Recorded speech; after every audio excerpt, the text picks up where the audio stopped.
আউযুবিল্লাহি মিনাশ শাইতানির রাজিম। বিসমিল্লাহির রহমানির রহিম।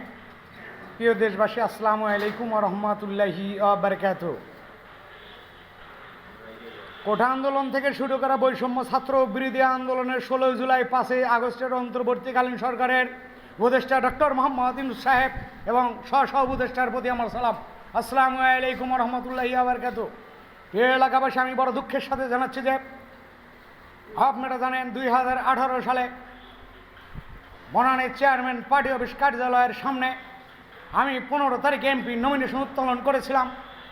সেই সময় থেকে এবং তার আগের থেকে আমি টিভির পর্দায় বল্লীবন্ধু আলহাজ হোসেন মোহাম্মদ এরশাদ জাতীয় পার্টির চেয়ারম্যান, আমি ওনার মৌখিক উপদেষ্টা হিসেবে সারা বাংলাদেশের চ্যানেলের সামনে আমি বনানী পার্টি অফিস চেয়ারম্যান কার্যালয়ের সামনে আমি বক্তব্য রেখেছিলাম। প্রিয় ভাইরা আমার, আমাকে সাংবাদিক প্রশ্ন করেছিল, মিডিয়ার লোক প্রশ্ন করেছিল, ইলেকট্রিক মিডিয়ারা জিজ্ঞাসা করেছিল, সকল মিডিয়ার সামনে, সোশ্যাল মিডিয়া, প্রিন্ট মিডিয়া, সকল মিডিয়ার সামনে আমি বলেছিলাম, আমাকে প্রশ্ন করেছিল যে আপনার জাতীয় পার্টির চেয়ারম্যান অসুস্থ, এখন বর্তমান পার্টির অবস্থা কী ছাড় বলুন। তখন আমি বলেছিলাম পল্লীবন্ধু আলহাজ হোসেন মোহাম্মদ এরশাদ উনি অসুস্থ হয়েছে বিধায় জাতীয় পার্টির ভারপ্রাপ্ত চেয়ারম্যানের দায়িত্বে লিখিত আকারে কাগজ গোলাম মোহাম্মদ কাদের ব্র্যাকেটে জিএম কাদের পল্লীবন্ধু আলহাজ হোসেন মোহাম্মদ এরশাদ সাহেবের ছোট ভাই, তার হাতে অর্পণ করা হয়েছে। জাতীয় পার্টির ভারপ্রাপ্ত চেয়ারম্যানের দায়িত্বে জিএম কাদের সাহেব পল্লীবন্ধু আলহাজ হোসেন মোহাম্মদ এরশাদ সাহেবের ভাই আছেন। আমি তার উপদেষ্টা হিসাবে আমি বলছি, এর উপরে আর কোনো কথা আপনাদের বলা লাগবে না, কোনো প্রশ্ন করা লাগবে না। এরশাদ সাহেবের অবর্তমানে তার ভাই জিএম কাদের আছে এবং আমি উপদেষ্টা হিসাবে আমি আছি। জাতীয় পার্টির অনেক মন্ত্রী মিনিস্টার আছে, এদের থাকলে কী হবে? আয়াম শেখ শরীফ হমসরাজগঞ্জ 64 রায়গঞ্জ তারা সলঙ্গার গণমানুষের নেতা আয়াম শেখ শরীফ আমি এখানে উপস্থিত আছে। আমি বলছি এটাই আপনারা শুনুন। এখন মূল বিষয় হলো যে 2018 সালে আমি জাতীয় পার্টির এমপি নমিনেশন আমি উত্তোলন করেছিলাম, কিন্তু বাংলাদেশের মধ্যে দিয়ে যে সকল সরকার বারবার এসেছিল 1971-এর পরে, এখন দেখা যাচ্ছে 2024 সালে সেই 16 জুলাই 5 আগস্টের মাধ্যমে যে কোঠা আন্দোলন থেকে শুরু করা বৈষম্য ছাত্র বিরোধী আন্দোলনের মধ্যে যে উপদেষ্টা যারা আছেন আমি দেখতে পাচ্ছি এবং স্পষ্টভাবে আমি বলতে চাই একই কথা, যে আমি যে এমপির নমিনেশন আমি উত্তোলন করেছিলাম, কিন্তু আপনারা যে আইনগুলো পাশ করতেছেন, কিন্তু এই আইনের মধ্যে দেখা যাচ্ছে যে আমরা ছোট জীবন থেকে রাজনীতি করার ফলে আজকে আমরা একবারে নিষ্পেষিত হয়ে গেছি। কিন্তু আমাদের অঙ্গ প্রত্যঙ্গ এই আওয়ামী লীগের এই সন্ত্রাসী দুর্বৃত্ত দালাল তারা আমাদেরকে একবারে সর্বশান্ত করে দিয়েছে, আমরা একবারে নিষ্পেষিত হয়েছি।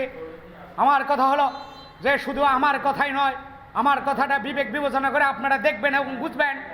মূল কথা হলো যা আমি যদি এই বাংলাদেশের রাজনীতির প্রেক্ষাপটে আয়াম শেখ শরীফ যদি আমি আবার আপনাদের ওই আইনের কারণে আপনাদের যে সার্টিফিকেট অনেক কিছু দেখাতে হয়, কোয়ালিফিকেশন দেখাতে হয়, এ pass, BA pass, MA pass, master degree pass, BCS cadres, এগুলা হইলে এমপি নমিনেশন উত্তোলন করা যাবে, কিন্তু আমার তো সেটা নেই।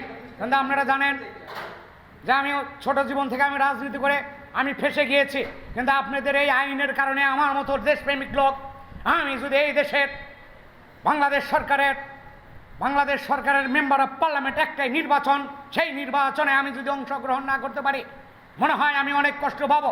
এটা দেশবাসীর কাছে আমার উদারত আহ্বান আমি জানাচ্ছি।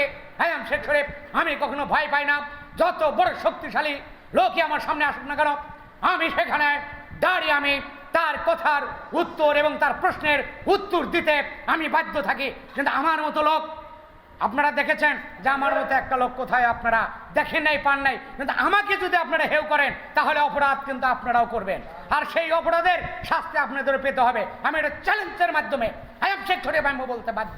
তাই বিদায় বলছি, প্রিয় দেশবাসী, আপনারা আমার দিকে একটু সদয় হবেন এবং অন্তর্বর্তীকালীন সরকারের উপদেষ্টা স্ব উপদেষ্টা যারা আছেন তাদের প্রতিও আমার আকুল আবেদন, এবং এই অন্তর্বর্তীকালীন সরকারের এবং স্বরাষ্ট্র মন্ত্রণালয়ের দায়িত্ব আছেন আসিফ নজরুল সাহেব, ওনার কাছেও আমার অনুরোধ রইল, এবং এই বাংলাদেশের সশস্ত্র বাহিনী সকলের কাছে আমার অনুরোধ রইল আমি যেন বিফলে না যাই।